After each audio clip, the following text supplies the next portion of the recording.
a todos. Sejam todos bem-vindos à noite de hoje.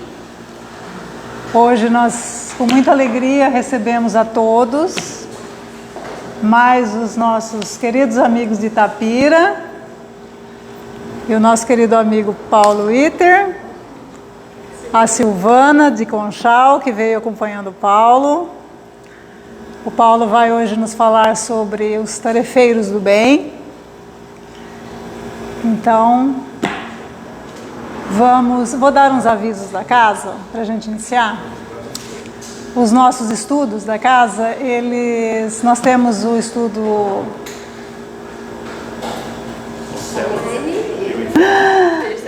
O Céu e o Inferno de quinta-feira. Vamos começar pela quinta, já que deu branco no sábado. De quinta-feira nós temos o estudo do Céu e Inferno, do livro Céu e Inferno, às 19h30, presencial aqui na casa. Estão todos convidados a participar conosco. Aos sábados tem evangelização infantil, juvenil e dos adultos, também presencial, das 9 às 10h30. E às terças-feiras tem um estudo online. Nós começamos um estudo do ESD. Tivemos um dia só, então está bem no comecinho. Quem quiser entrar, e mesmo que não tivesse, pode entrar tranquilamente. É só procurar a Andréia, a Tânia, passar o número do telefone, do celular, ela inclui no grupo. Estão todos convidados também a participar. Das 19h30 às 20h30, às terças-feiras. Tá? O grupo Espírita, Centro Espírita Obreiros do Bem, nos enviou um convite do aniversário da casa, que vai ser agora no dia 1º de março, às 19h30. Então eles estão também convidando quem quiser participar da comemoração do aniversário da casa. Tá? No mês de março agora, também é o aniversário da nossa casa, 77 anos de trabalhos. Aí a gente convidou alguns palestrantes e para iniciar as comemorações nossas, nós convidamos o Alan Vilches. Ele vem dia 6, na próxima segunda. Então estão todos convidados a participar conosco. Vai ser bem bacana o nosso mês. Começando antes de terminar o mês com o Paulo, né, Paulo? É pré-aniversário, ele vem abrir aqui o mês antecipadamente. Então, vamos iniciar então a nossa noite de hoje, agradecendo a Deus, nosso Pai de infinita bondade, justiça, a Jesus, nosso Mestre, nosso guia, exemplo, caminho para nós seguirmos, aos amigos espirituais, aos mentores desta casa, aos nossos mentores individuais, nossos anjos da guarda, que nos intuem, que nos amparam. Agradecemos pela noite de hoje, em que temos a oportunidade de aprender um pouquinho mais, de relembrar os ensinamentos de Jesus, fortalecer as nossas ideias, os nossos compromissos com a evolução. Então nós te pedimos, Jesus, que nos ampare, que esteja conosco, nos assistindo nesta noite, auxiliando-nos na compreensão das mensagens, dos ensinamentos, para que possamos aprender, compreender e colocar em prática na nossa vida, para melhorar as nossas condutas, para caminhar em busca da evolução, de sermos melhores a cada dia e caminharmos confiantes rumo à felicidade que a todos nós espera. Abençoa-nos, Jesus, e que tenhamos uma boa noite de estudo. Que assim seja. Paulo, contigo o microfoninho para sair. Diz o senhor Reinaldo, tem que pôr lá. Tem que ser. Boa noite a todos. Boa noite. É uma alegria renovada estar aqui mais uma vez, revendo esses amigos queridos do coração. A gente, quando vai visitando as casas espíritas, né, tio? A gente vai fazendo laços cada vez mais apertados e coesos. E aqui é uma das casas que a gente tem um carinho enorme. Então, obrigado mais uma vez pelo convite. E queria dizer para o tio que você errou o dia, tio. Era semana que vem, não era hoje. Tarefeiros do bem. Esse é o tema que nós nos propomos hoje aqui a refletir, partindo do princípio de que o povo hebreu aguardou durante séculos, a chegada do Messias. Aquele que era considerado o ungido, mas o ungido de Deus.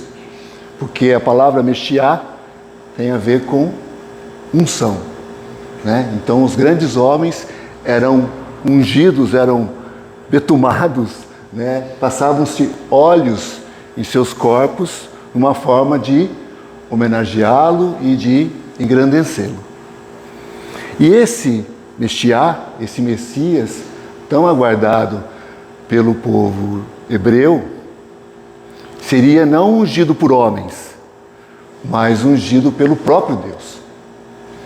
E aí nós temos no Velho Testamento e um deles no Novo, alguns profetas que anunciavam a vinda desse Messias. Então, Isaías, Jeremias, Miqueias, Malaquias, no Velho Testamento.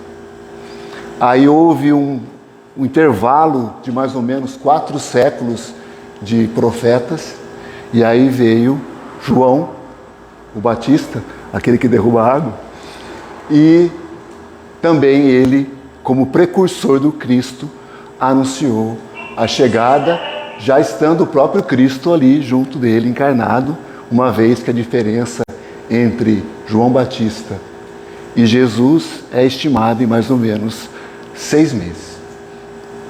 Então, por séculos, aquele povo aguardava ansiosamente a chegada desse Messias, desse homem que viria libertar o povo hebreu do jugo dos seus dominadores. Porque à época em que Jesus nasceu, eles eram dominados pelos romanos. O Império Romano, que dominava praticamente todo o mundo conhecido de então. Mas antes mesmo dos romanos, outros povos dominaram os hebreus, judeus, e uma das expectativas para esse Messias era que ele iria ser o Salvador, que libertaria aquele povo do jugo romano. E ele nasceu. E quando ele nasce, ele traz a mensagem mais importante que nós, olhando daqui para lá, né, principalmente com o entendimento e com o conhecimento da doutrina espírita, nós entendemos que ele, como governador espiritual do planeta, trouxe a mensagem mais importante que a humanidade terrestre precisava e precisa conhecer e principalmente vivenciar. E se nós analisarmos os textos bíblicos, os evangelhos, nós podemos, de uma certa forma, bem geral, bem grosso modo, estipular 5 tipos de grupos da população que teve contato com Jesus. Ou seja, aqueles que tiveram a oportunidade de estarem encarnados naquele momento em que o nosso Cristo planetário esteve conosco em matéria, porque fora dela ele sempre esteve. 5 tipos nós podemos classificar entre aqueles que tomaram contato com a sua mensagem. O primeiro deles nós podemos chamar dos indiferentes. Aqueles que ouviram a mensagem, mas não se importaram muito, não se interessaram, não se envolveram. Talvez porque estivessem aguardando um Messias diferente, né? Porque também, de forma geral, se esperava um Messias de 3 tipos, com base nas profecias desses profetas que nós citamos. Ou ele seria um Messias revolucionário, para fazer então essa tomada do poder, seria um Messias quase que guerreiro, ou ele seria alguém com poder como se fosse um príncipe, ou então um Messias humilde, simples. Mas esse o povo não estava querendo muito, não. Então, boa parte daqueles que tomaram contato com Jesus, talvez por esperarem o Messias de um tipo diferente, dos 2 tipos primeiros citamos, ficaram meio alheios àquela mensagem. Ou talvez porque não era o momento adequado mesmo em termos de nível evolutivo, de entendimento e tudo mais. Então, o primeiro grupo é desses que indiferentes. O segundo grupo a gente pode chamar de multidão. No Evangelho temos passagens em que o evangelista Mateus, por exemplo, chama de multidões. Por que multidões e não multidão? Porque eram grupos diversos. Quando Jesus, por exemplo, está citando, iniciando o Sermão da Montanha, e que ele abre com as bem-aventuranças, no texto bíblico de Mateus está: e multidões estavam a ouvi-lo. Então, era um grupo que, diferentemente daqueles que não se interessaram, esses despertaram algum interesse. Esse é o nosso segundo grupo. O terceiro grupo seria formado daqueles que, estando na multidão, buscavam cura. Buscavam, de alguma forma, serem curados do corpo físico, principalmente, e outros do espírito, da alma. Por exemplo, no caso do corpo físico, nós temos a mulher hemorroíça, nós temos os cegos, como por exemplo o cego de Jericó, que ao identificar-se da multidão diz: Jesus, filho de Davi, tem misericórdia de mim. Então esses que buscavam cura, de alguma forma, precisavam se diferenciar dentre aquela multidão.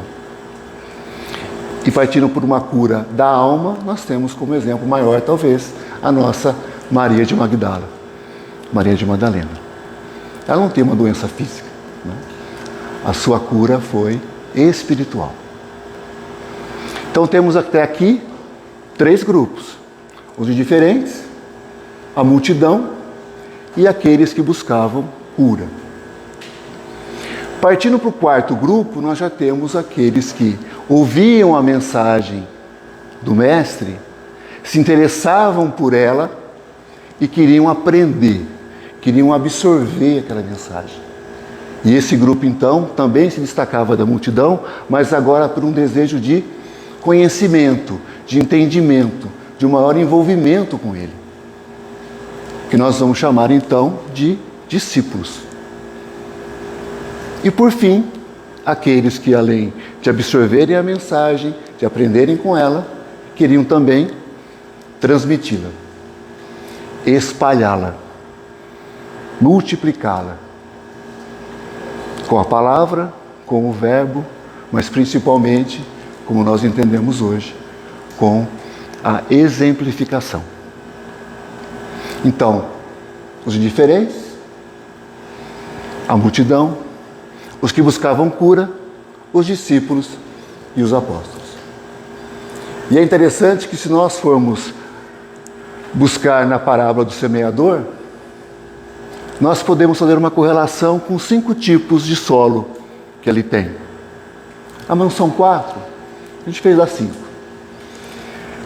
Os indiferentes compõem aquelas sementes que na parábola caem ao longo do caminho.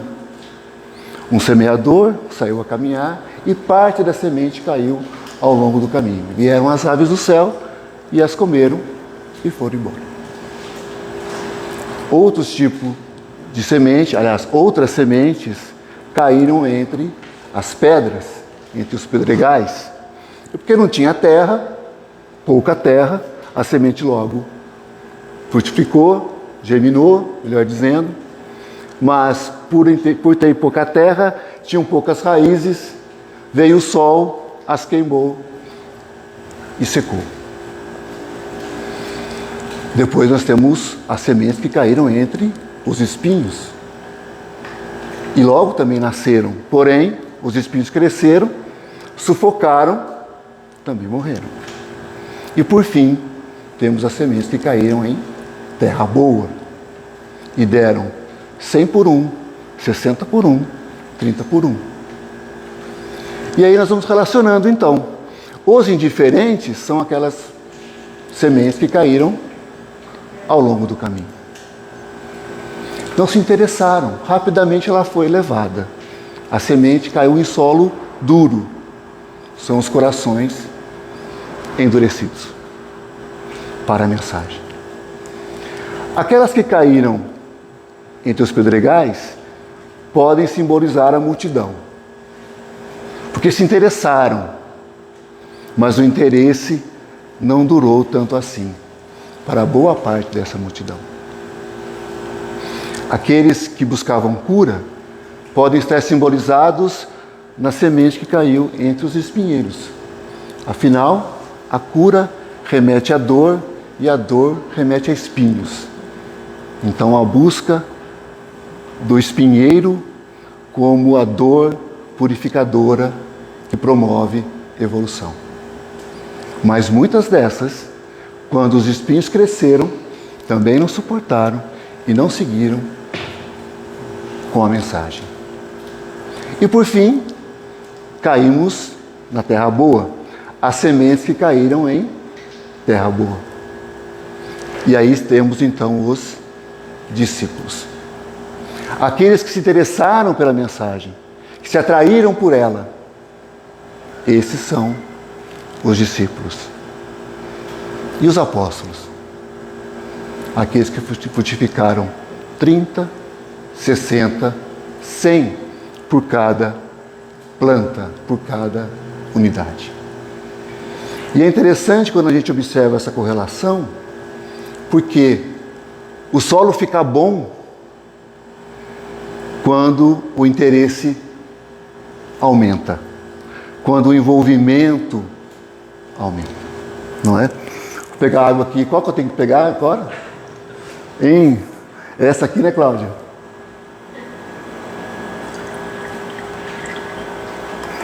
Não vou derrubar o que eu fiz aquele dia, não. Hã? Esse copo quebra. É, o copo quebra, é um perigo. A boca secou. E aí, fazendo uma relação com essa ideia, com essas multidões, com esse povo que teve contato com Jesus, para os dias de hoje, e com a casa espírita, nós podemos fazer algumas reflexões para chegarmos ao nosso tema, Tarefeiros do Bem. Por quê? Na casa espírita, nós também temos os indiferentes.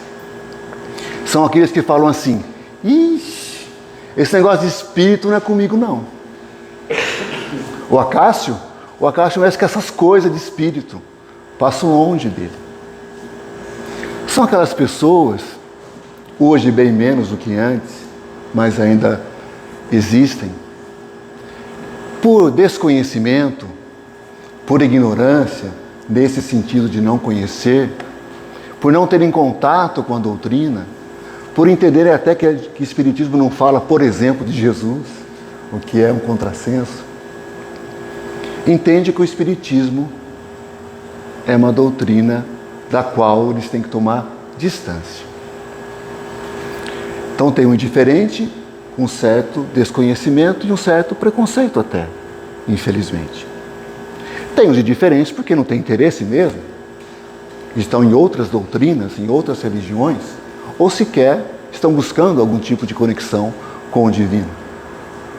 Os ateus, por exemplo. Esses são os diferentes. Temos a multidão. A multidão a gente pode considerar aqueles que frequentam a casa.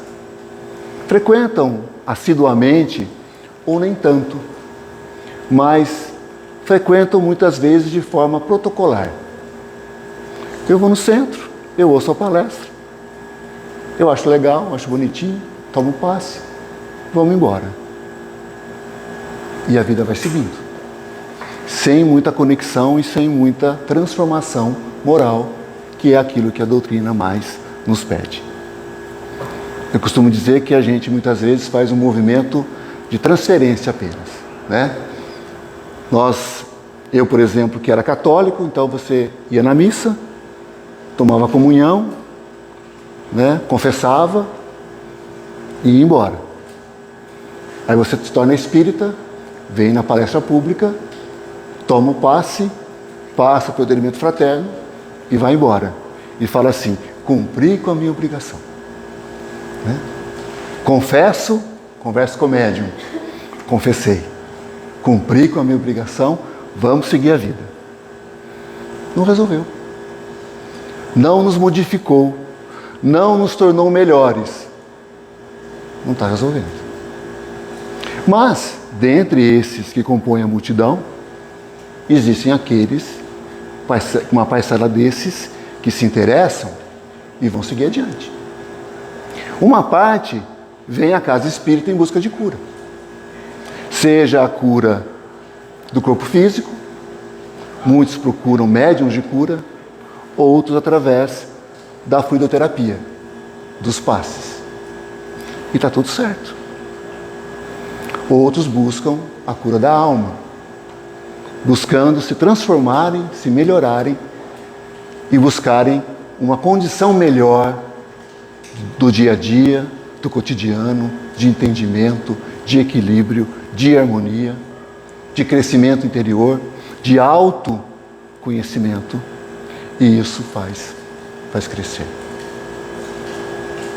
E aí nós vamos ter um grupo que começa a se identificar com a casa espírita.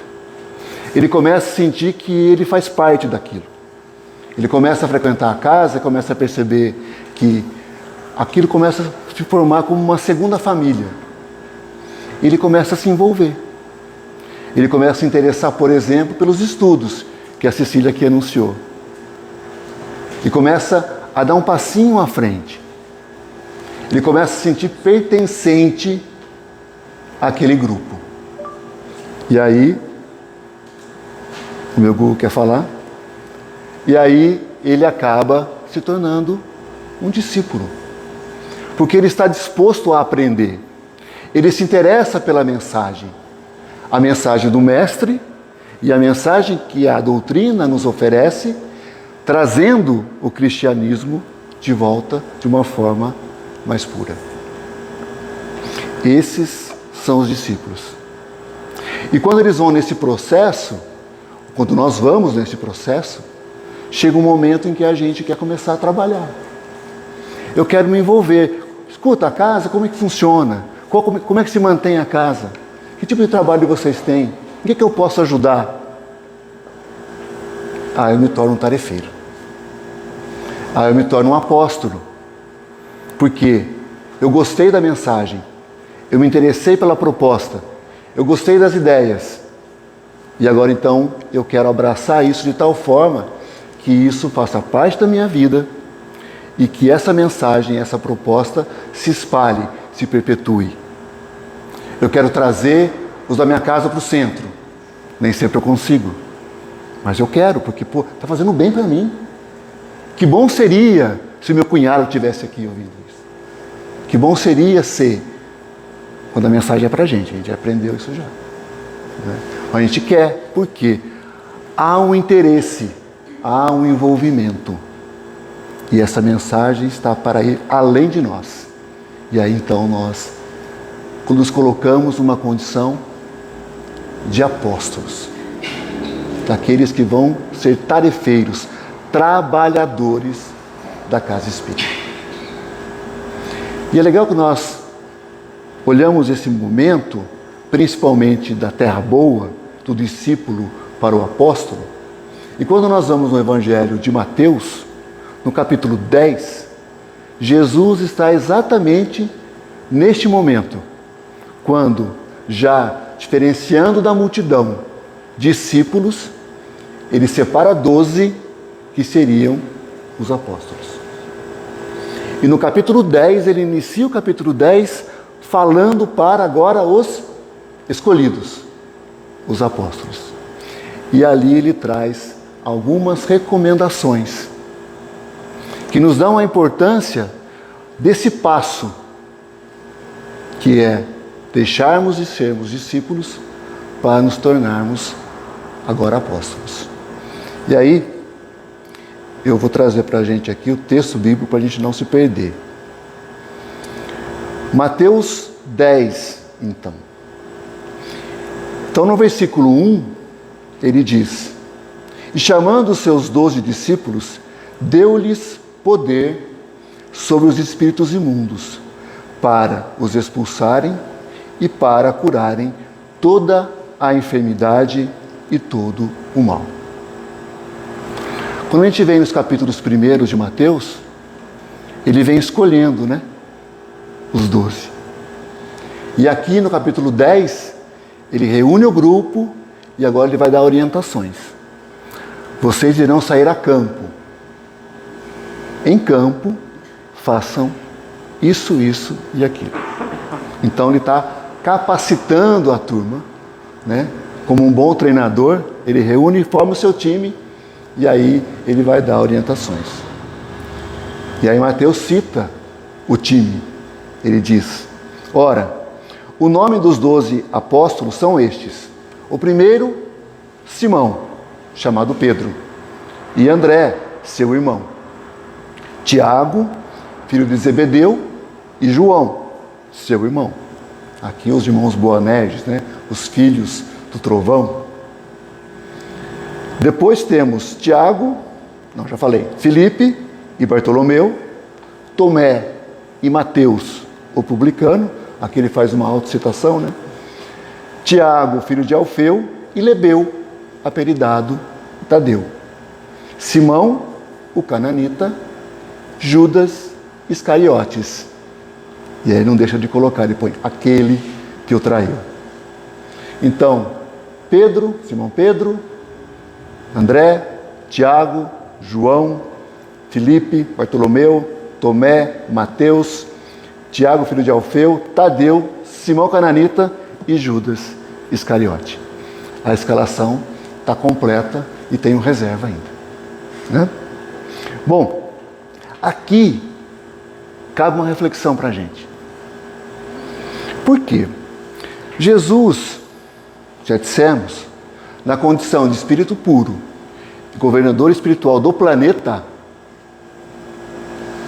ele poderia escolher as mentes mais brilhantes, os maiores e melhores sábios daquela época para ser os seus 12. Certo?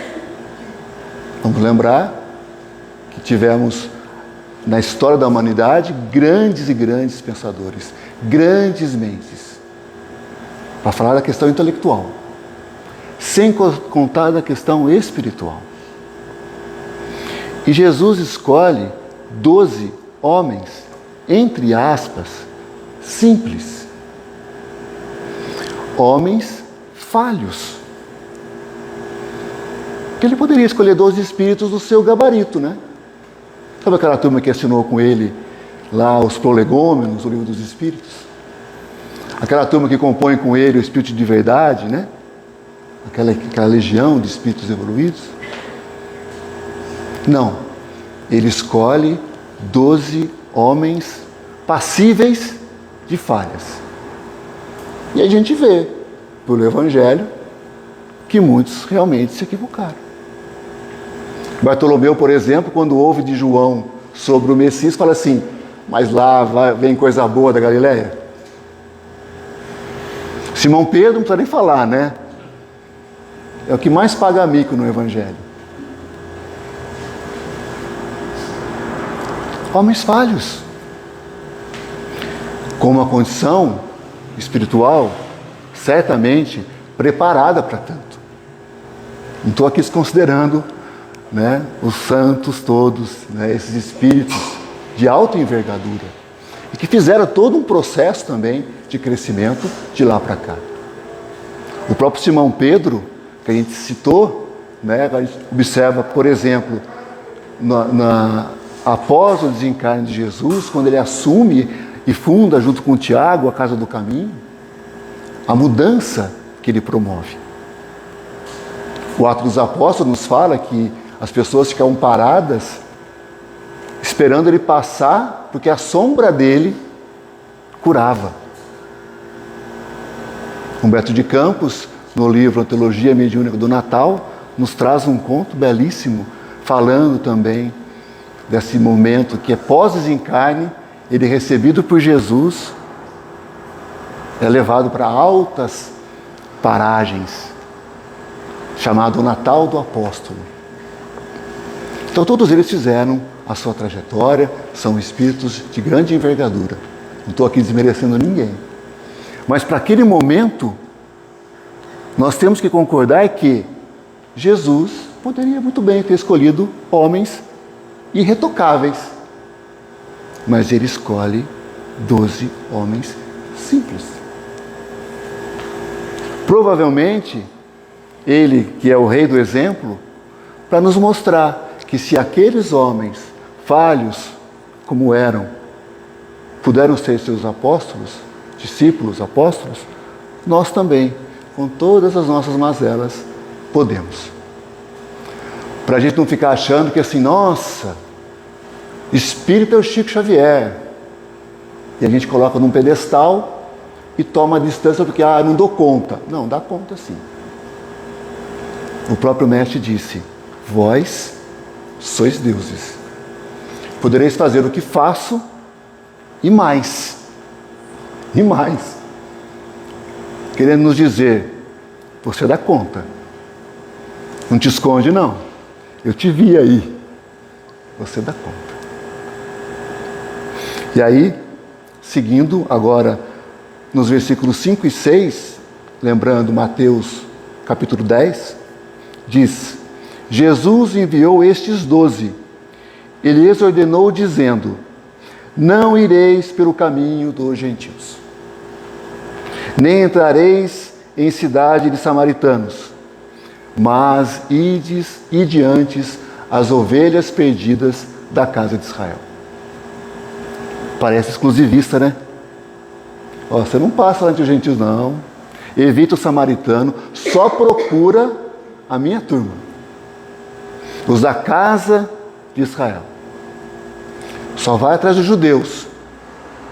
Sou estranho, né? Mas a gente tem que compreender.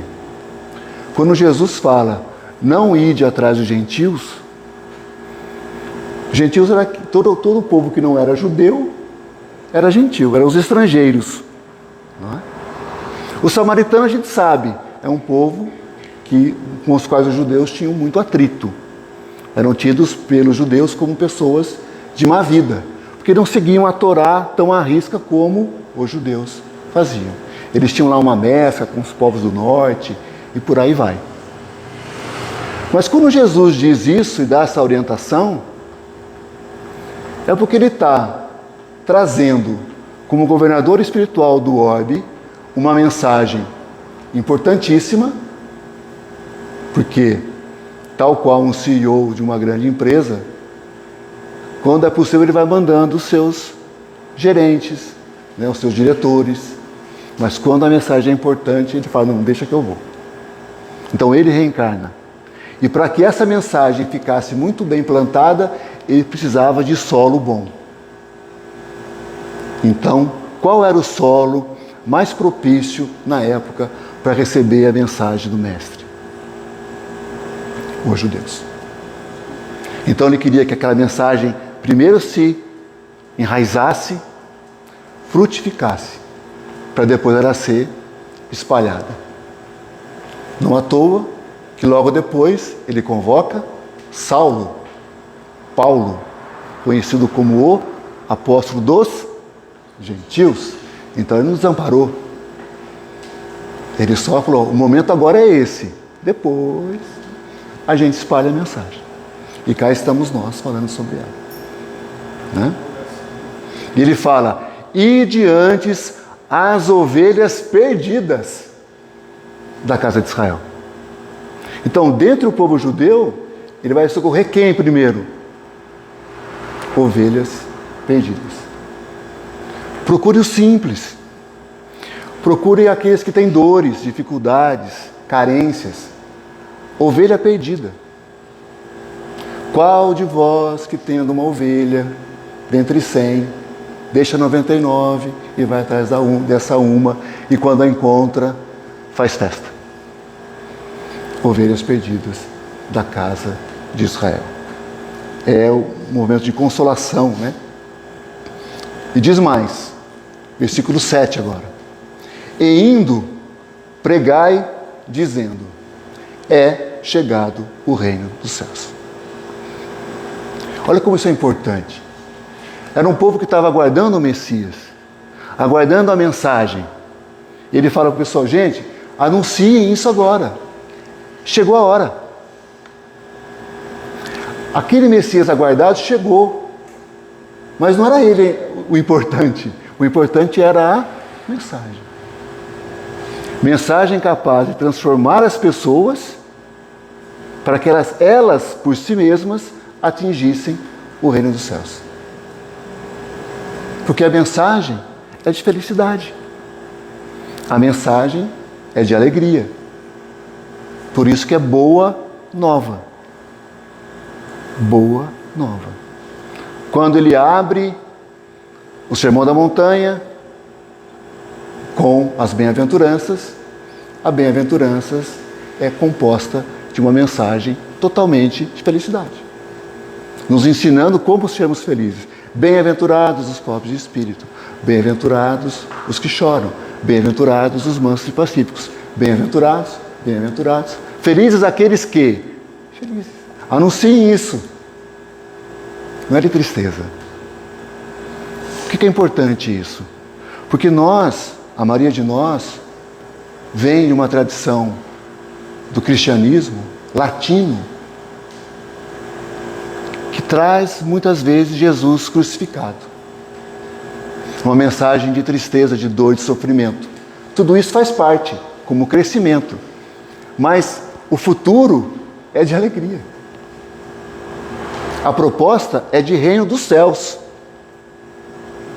Tanto que aprendemos em Espiritismo que o que nos aguarda na condição de espíritos puros é a felicidade plena, perene, total. Quer mensagem melhor do que essa? É alegria, né? Aí, no versículo 8, ele vai falar sobre caridade. Olha que interessante. Curai os enfermos, limpai os leprosos, ressuscitai os mortos, expulsai os demônios. De graça recebestes, de graça dai. Curai os enfermos. De novo, a ideia de cura presente. Limpai os leprosos. Eu fico me imaginando se fosse eu, o apóstolo, ouvindo as recomendações. Né? Aí ele fala assim, curai os enfermos. Se eu der conta, eu curo. Limpai os leprosos. Fico me lembrando do Chico, né? Lambendo ferida, lá do filho da madrasta. Fico imaginando, né? Limpai os leprosos. Nos imaginemos, algodão, gaze, limpando ferida, limpando úlceras. Ressuscitai os mortos. Aí eu diria assim, não dou conta. Ressuscitar morto, só o Senhor, mestre. Mas os mortos aqui não são os mortos da carne. São os mortos para essa mensagem que ele estava trazendo. São os mortos do interesse pelas coisas espirituais. Como nos diz a benfeitora Joana de Ângeles, né, ela nos fala muito sobre o despertar da consciência. E diz que a maioria de nós está em consciência de sono. Daí a necessidade de despertarmos a nossa consciência. Então, ressuscitai os mortos está nesse sentido. Expulsai os demônios. E a gente fala assim, agora que lascou mesmo, né? Porque... Mas o que fazemos nas reuniões mediúnicas? O que fazemos quando damos uma orientação salutar para uma pessoa? Se não é mudando a sintonia dela, afastando dela os espíritos negativos que a influenciam. Né? De graça recebestes, de graça dai. Esse é o lema da mediunidade com Jesus, né? Quando nós falamos em mediunidade, da prática da boa caridade, esse é o slogan. De graça recebestes, de graça dai. E observemos, como já dissemos, que ele fala de caridade. Mas onde que está o dinheiro na história? Curai os enfermos. Algum medicamento? Pode ser. Limpar os leprosos. Já falamos, um algodão, né? Uma água oxigenada, alguma coisa assim, talvez seja necessário. Ressuscitai os mortos. Expulsai os demônios. Não tem dinheiro aí. Nos lembrando que a prática da caridade, como a gente está cansado de saber, eu de cabelo branco de saber, que não tem nada a ver com questão financeira. Mas muitos de nós ainda pensam assim, se eu pudesse, se eu tivesse condições, eu ajudava. Quem é que não tem? Falta de entendimento nosso, né? Aí, nos versículos 9 e 10, ele dá a seguinte orientação. Não possuais ouro nem prata, nem cobre em vossos cintos, nem alforjes para o caminho, nem 2 túnicas, nem alparcas, nem bordões, porque digno é o operário do seu alimento. Lembremos, ele está no momento de colocar os seus apóstolos a trabalho, a campo. Ele diz, não leva peso, não leva excesso, né? Não possuais nem ouro nem prata. Podiam ser vítimas de assaltantes, por exemplo. Nem cobre em vossos cintos, nem alforjes para o caminho, nem 2 túnicas. Leva uma só, ensinando o desapego. Nem alparcas, calçados. Vá com o necessário. Isso é o suficiente. Nos falando de desapego das coisas materiais e também das pessoas. E diz, porque digno é o operário do seu alimento. Aqui também tem um conceito de fé, que é aquele que fica na dúvida, será que vai chover? Será que eu preciso levar mais uma roupa, mais uma túnica, um par de calçado a mais? Também não está confiando. Então ele fala, porque digno é o operário do seu alimento. Buscai primeiramente o reino dos céus e a sua justiça, e tudo mais vos será acrescentado. Não te preocupe com ficar carregando mala, um monte de coisa. Vá a campo, que Deus provê. E aí eu me lembro aqui, capítulo 5 do livro Boa Nova. Quando Humberto de Campos, através da psicografia do Chico, vai nos falar exatamente desse momento aqui. Logo depois que Jesus reúne a sua turma, os seus 12, Judas encosta em Jesus, em outras palavras, diz assim, mestre, nós precisamos de recurso financeiro, precisamos de dinheiro. Não dá para sair por aí sem recursos. E Jesus dá uma orientação para Judas, trabalhando já a questão do desapego, mas no fim, meio a contragosto, ele fala, tá bom, Pode arrecadar. E aí Judas vai, passa a sacolinha. E depois volta a Jesus. Olha, mestre, são poucos denários, mas já é alguma coisa. Todo feliz. E aí Jesus fala para ele assim, diz Humberto de Campos, em tom profético: Judas, queira Deus que tu nunca sucumbas ao peso dessa bolsa. Tinham poucas moedas, não estava tão pesada assim. Qual é o peso da bolsa? As suas tendências. Jesus já via em Judas o que iria fazer a sua derrocada logo à frente. São por 30 moedas que ele entrega o mestre.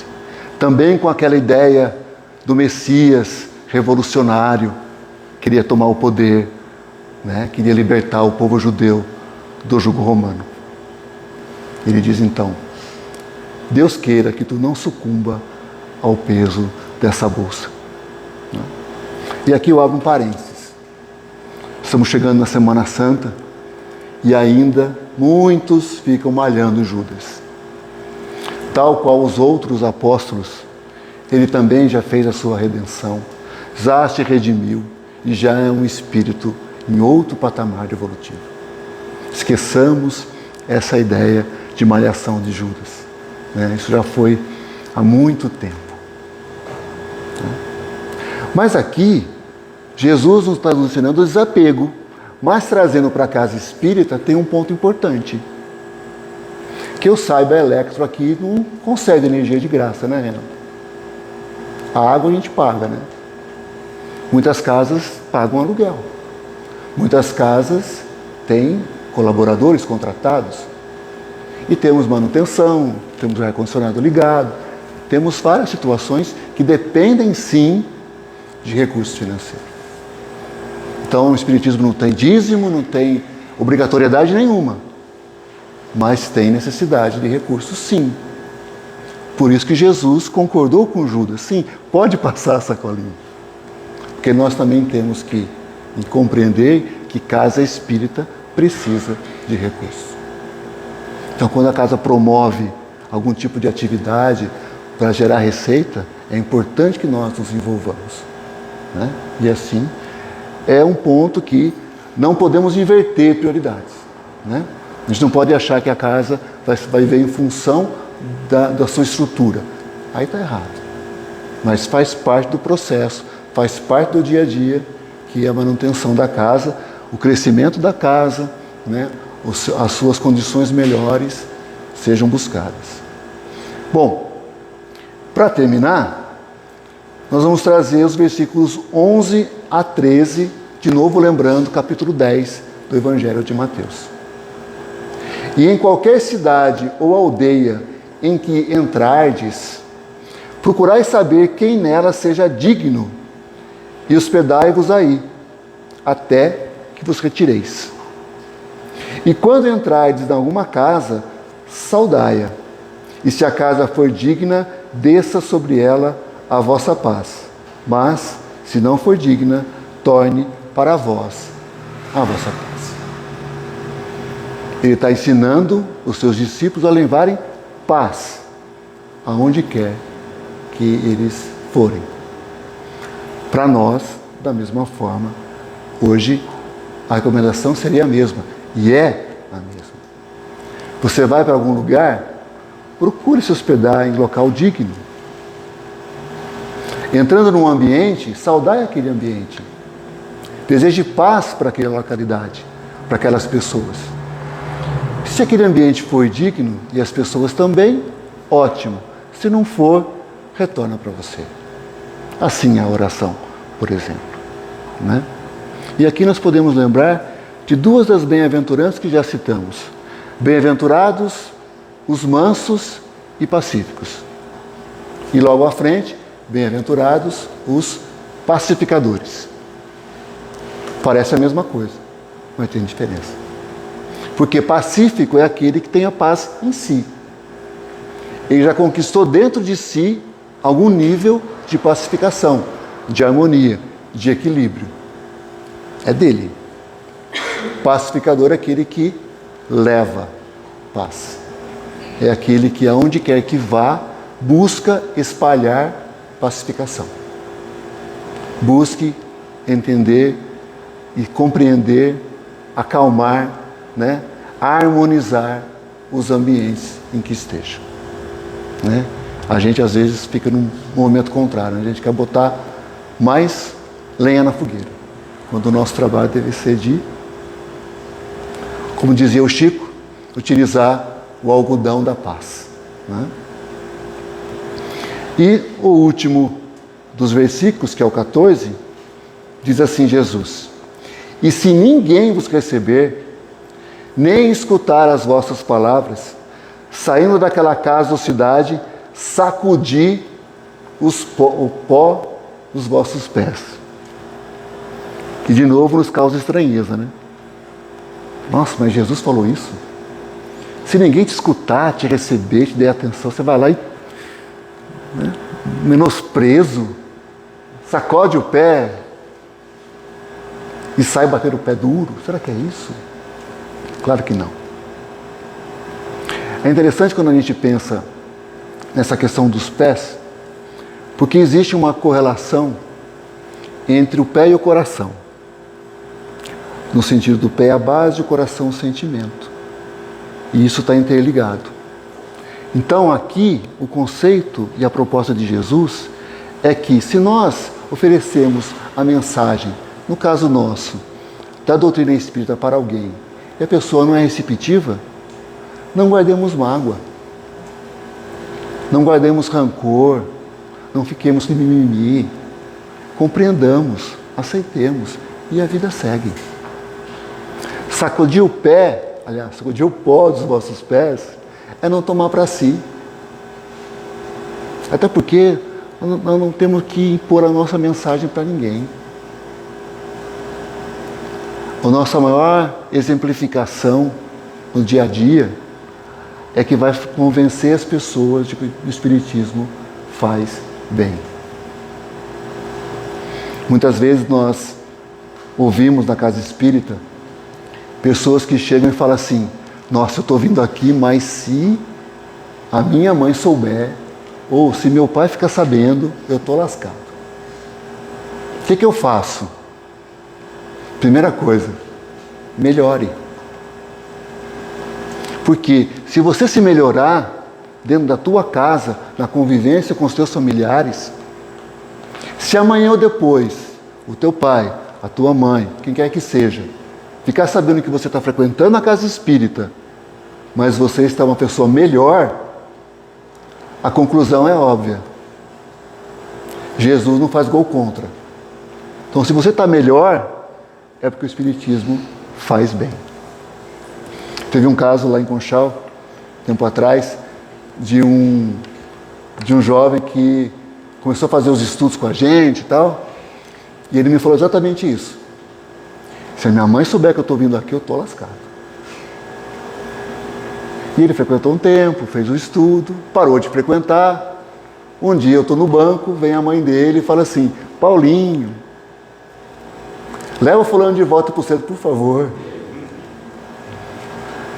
Ele estava tão bom quando ele estava indo lá, estava amável, estava dócil. E agora voltou tudo de novo. Percebe? Então, não é imposição, é exemplificação. E quem não quer ouvir a mensagem, está tudo certo. Sacudir o pó dos vossos pés. Não guarda contigo.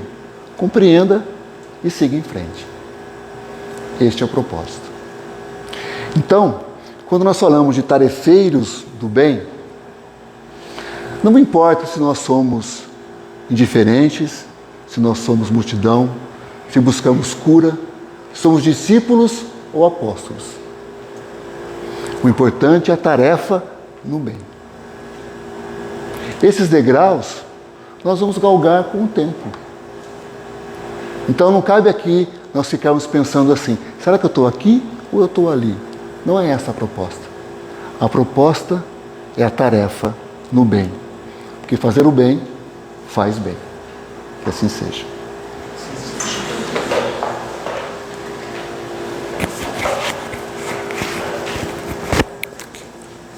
Bem, obrigada. Eu agradeço.